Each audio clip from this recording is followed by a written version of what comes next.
Bonjour les amis, parlons argent. Si Dieu nous promet qu'il pourvoira à tous nos besoins, pourquoi y a-t-il tant de chrétiens dans des difficultés financières? Il est essentiel d'apprendre à répondre à nos besoins dans le royaume de Dieu, car si nous ne pouvons pas recevoir nos besoins fondamentaux de Dieu, comment recevoir de lui des choses plus grandes? Au moment où nous avons donné notre vie à Jésus, Dieu nous a arrachés de l'actuel monde mauvais et nous a transportés dans le royaume de son Fils bien-aimé. Et par conséquent, nous vivons dans une autre réalité et le monde maudit n'est plus notre source. Le monde est maudit à cause du péché d'Adam et en conséquence, la terre rend difficilement ses fruits et les hommes doivent labourer à la sueur de leur visage pour survivre. Mais nous, les enfants de Dieu, vivons dans une autre réalité et Dieu ne pourvoit pas à nos besoins de la même manière. Au lieu de travailler à la sueur de notre front, Dieu nous donne le repos du Shabbat. La Bible dit que c'est la bénédiction de l'Éternel qui enrichit et il n'y joint aucune peine. Le mot en hébreu traduit par peine dans ce passage est etzeb, le même mot employé dans Genèse chapitre 3 lorsque Dieu dit que la souffrance ou etzeb des grossesses de la femme serait augmentée. Et c'est aussi lié au mot atzab, le mot employé dans Genèse 3, 17 où Dieu dit que c'est avec peine que l'homme mangera les fruits du sol tous les jours de sa vie à cause de la malédiction de la terre. L'etzeb ou travail pénible vient donc de la malédiction. Mais la Bible dit que nous avons été libérés de la malédiction par l'acte de Jésus-Christ sur la croix. Si nous sommes libérés de la malédiction, nous sommes aussi libérés de ses conséquences. Voilà pourquoi la Bible dit que la richesse qui vient de la bénédiction de Dieu n'est pas accompagnée de travail pénible. Elle n'est pas acquise à la sueur de notre front. Pour bénéficier de la richesse qui vient de la bénédiction de Dieu, nous avons besoin de comprendre la façon dont Dieu pourvoit à nos besoins et d'arrêter de nous tourner vers le système du monde maudit. Et dans cette vidéo, nous examinerons la loi de la multiplication, la façon dont Jésus l'a exploité pour nourrir les multitudes et la façon dont vous pouvez l'exploiter dans votre vie aussi.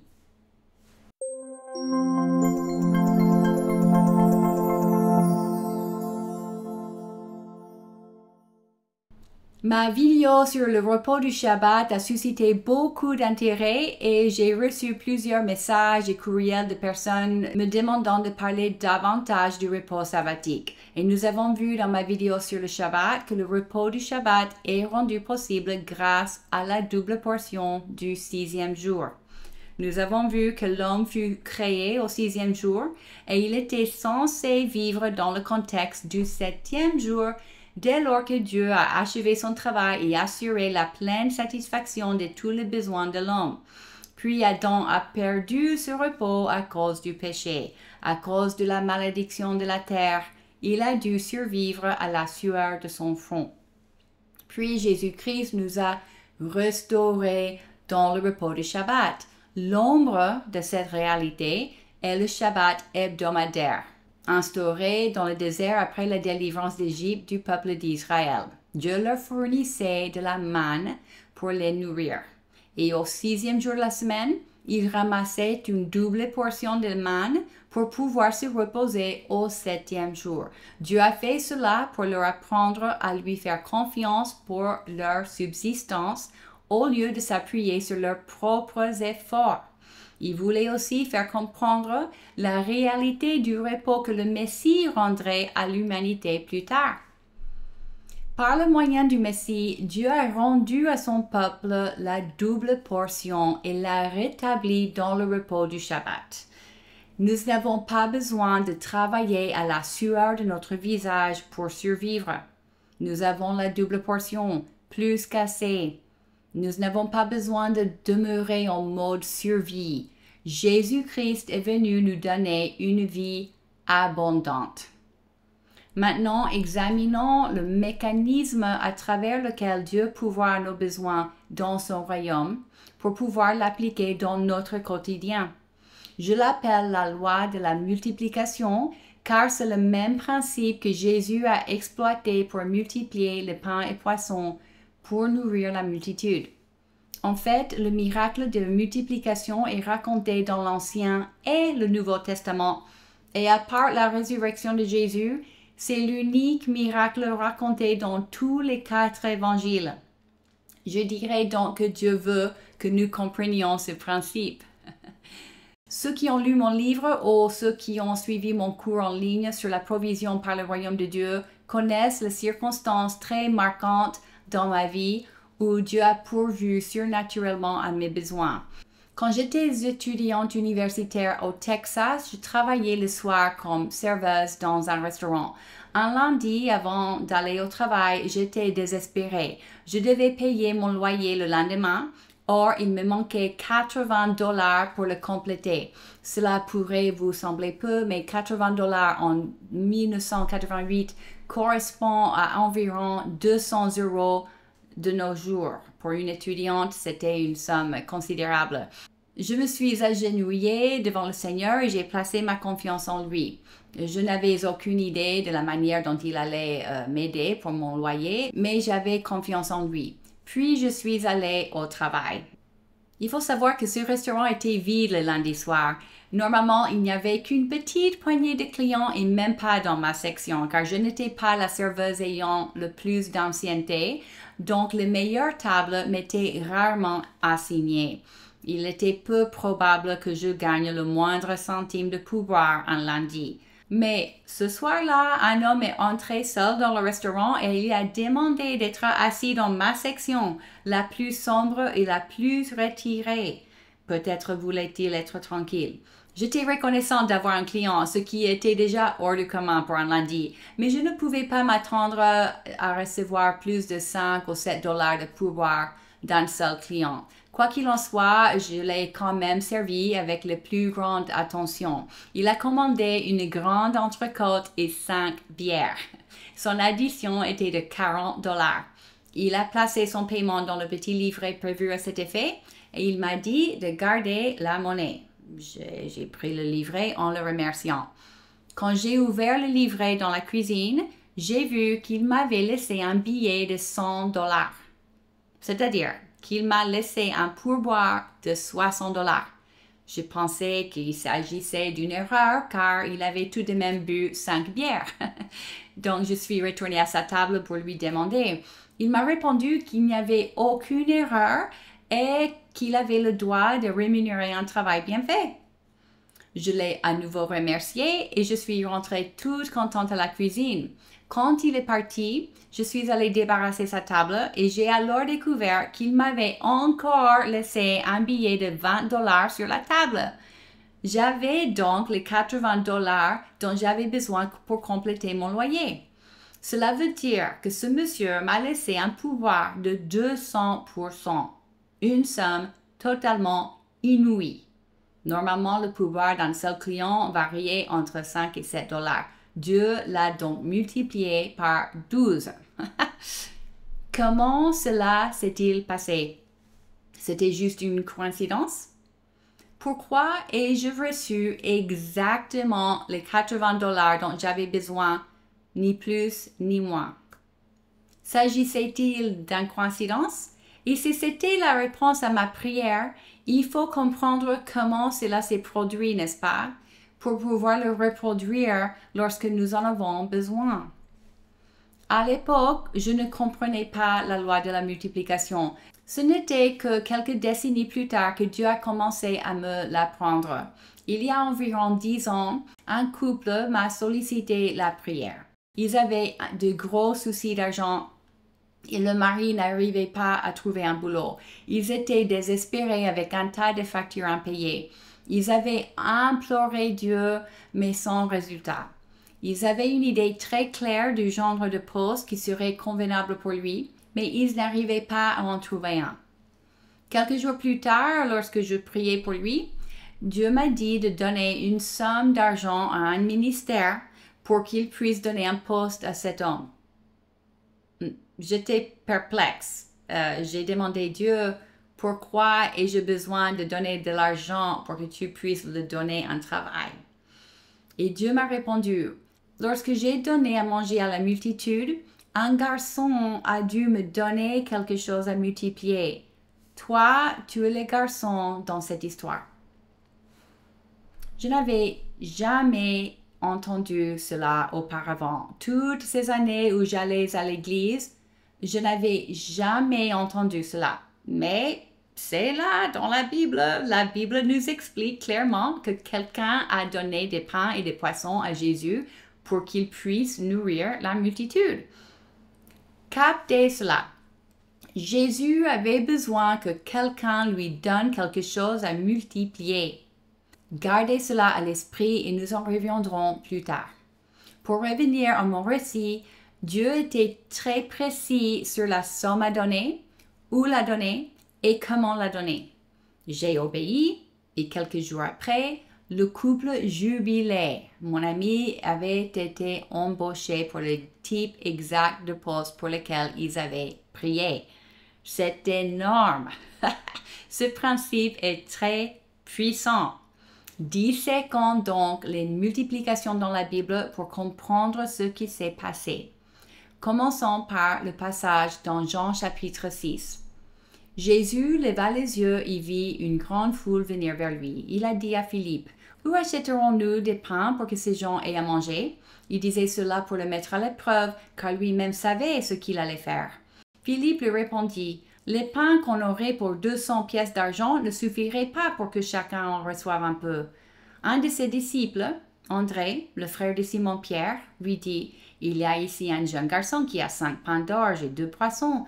Mais qu'est-ce que cela pour tant de monde? » Jésus dit, « Faites asseoir ces gens. » Il y avait beaucoup d'herbe à cet endroit. Ils s'assirent donc au nombre d'environ 5000 hommes.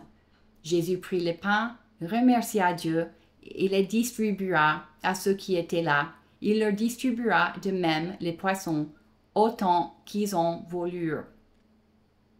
Ici, Jésus a utilisé cette situation pour apprendre à ses disciples la différence entre les systèmes du monde maudit et le royaume de Dieu. Les disciples, comme nous tous, avaient grandi dans le monde maudit et dans ce système, on obtient ce dont on a besoin à la sueur de son visage, par ses propres efforts. Philippe lui dit, 200 pièces d'argent, le mot en grec est denarion, ne suffirait pas pour nourrir toute cette foule à satiété.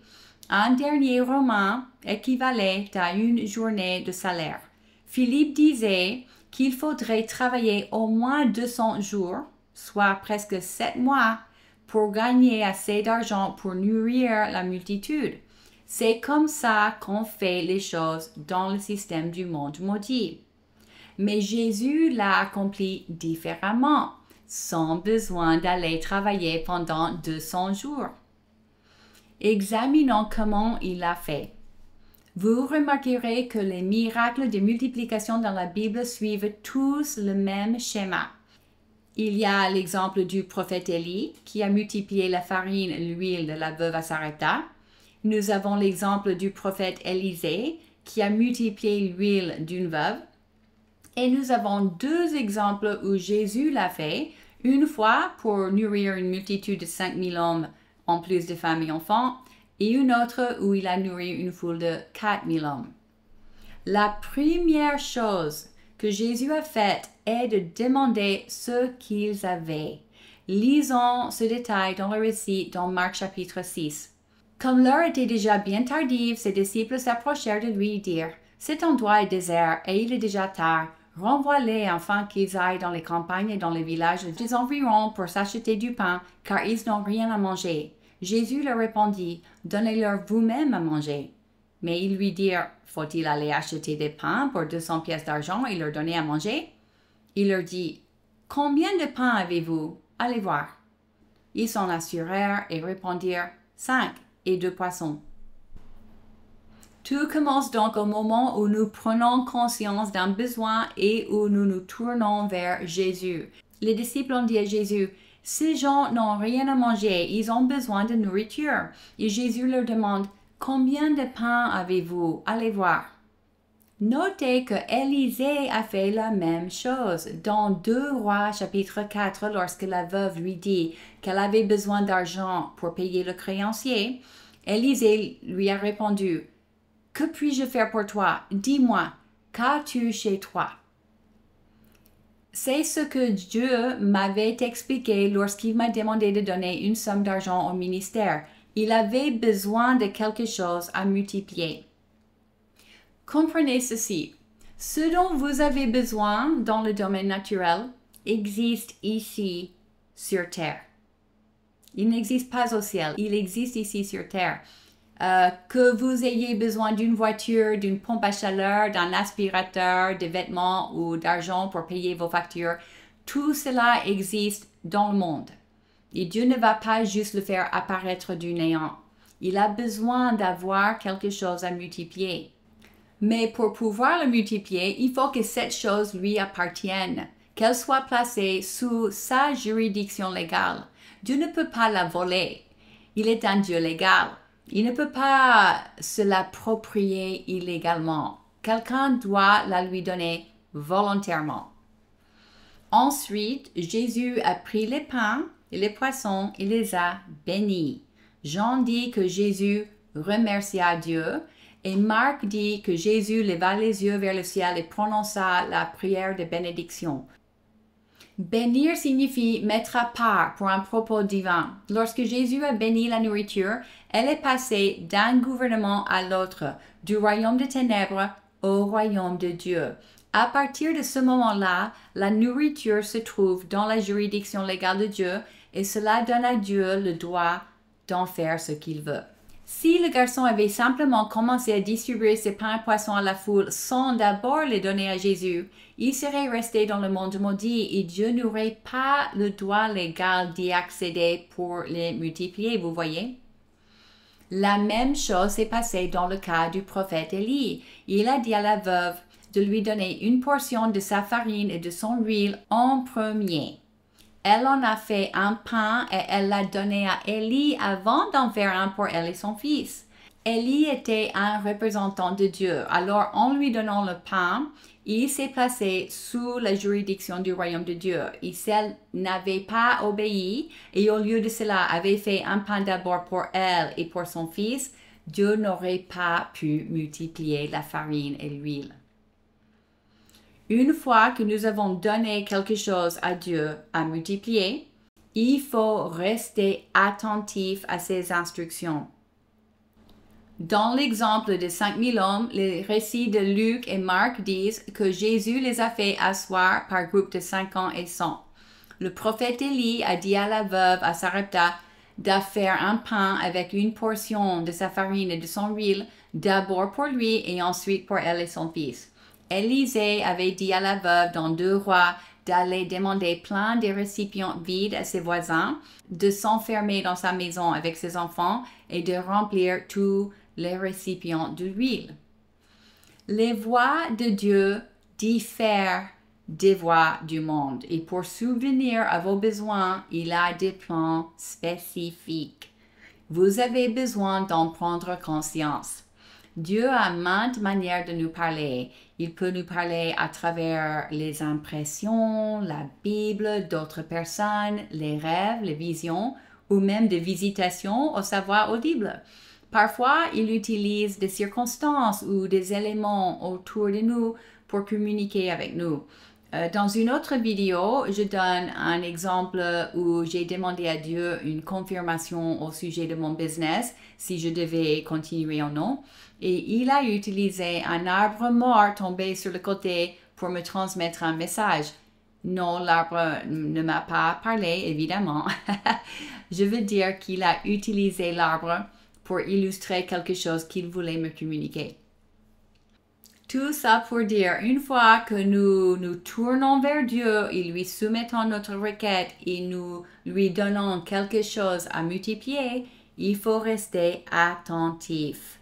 Nous savons de Marc 11, 24 que lorsque nous prions, nous croyons que nous l'avons reçu à ce moment-là, puis que cela nous sera accordé. Il y a donc un temps entre la demande est la manifestation de la réponse, mais nous le donnons pour acquis au moment de la requête. Sachez qu'une fois que nous donnons quelque chose à Dieu à multiplier, nous devons rester attentifs à ses instructions, car nous savons qu'il s'est mis à l'ouvrage et nous avons besoin d'obéir pour en voir la manifestation. En fonction de la requête, les instructions peuvent être plus ou moins exigeantes. Dans mon cas, lorsque j'étais étudiante, il suffisait d'aller travailler ce soir-là. Mais dans votre cas, qu'en sais-je? Peut-être vous donnera-t-il une feuille de route improbable. Je parle plus de la manière dont l'obéissance complète la foi dans une autre vidéo dont je vous laisse le lien ci-dessous. Quelques clarifications avant de finir. Tout d'abord, que donner à Dieu? Autrement dit, que semer dans son royaume? La Bible nous enseigne que les choses se multiplient selon leur espèce. La farine se multiplie en farine, l'huile en huile, le pain en pain, les poissons en poissons. Vous semez donc une portion de ce dont vous avez besoin. Mais, par exemple, si vous avez besoin d'une voiture, vous ne pouvez pas semer un petit bout de voiture, n'est-ce pas? Mais vous pouvez semer de l'argent. Avec de l'argent, vous pouvez acheter tout ce dont vous avez besoin. L'argent peut donc être converti en tout ce dont vous avez besoin. Vous dites à voix haute au moment de le semer, « Ceci est pour ma voiture » ou « Ceci est pour mon poste ». Combien et où semer? Demandez au Saint-Esprit, il sait, et il va vous dire combien et où semer. Il faut évidemment que vous le semiez dans le royaume de Dieu, dans une organisation ou ministère ou église qui fait la volonté de Dieu et qui opère sous son onction. Ce n'est pas une donation aux pauvres ou un acte de générosité envers un ami. Oui, Dieu veut aussi que nous soyons généreux et que nous aidions les pauvres. Mais pour activer la multiplication, il faut donner la sémence à Dieu en la plaçant dans son royaume. Dans mon cas, lorsque Dieu avait poussé quelqu'un à me laisser un énorme pourboire, je payais la dîme. Dans ma vidéo sur la dîme, j'explique que la dîme place notre territoire et nos biens sous la juridiction légale de Dieu. Alors, Dieu avait un accès légal à mon travail et avait le droit de le bénir grâce à la dîme. Mais si vous avez besoin de quoi que ce soit en dehors de votre territoire, disons une voiture ou un nouveau poste, alors la dîme n'est pas concernée. Ou bien si vous voulez élargir votre territoire, par exemple en développant votre business, la dîme n'est pas concernée non plus. La dîme protège ce qui est déjà à vous. Pour les choses en dehors de votre territoire, Dieu a besoin d'une semence à part. J'ai mis à votre disposition plein de témoignages de personnes qui ont vu leur situation se transformer radicalement une fois qu'elles ont exploité la loi de multiplication. Vous les trouverez dans ma liste de lecture intitulée « Témoignages » et j'ai ajouté des sous-titres français à toutes les vidéos. Je vous encourage à le regarder. Il n'y a pas de favorisme avec Dieu. S'il le fait pour moi et pour toutes ces personnes, il le fera pour vous. La loi de la multiplication est une loi. Elle marche toujours de la même façon et ce pour tout le monde. Sur ce, soyez bénis et au plaisir de vous revoir dans ma prochaine vidéo.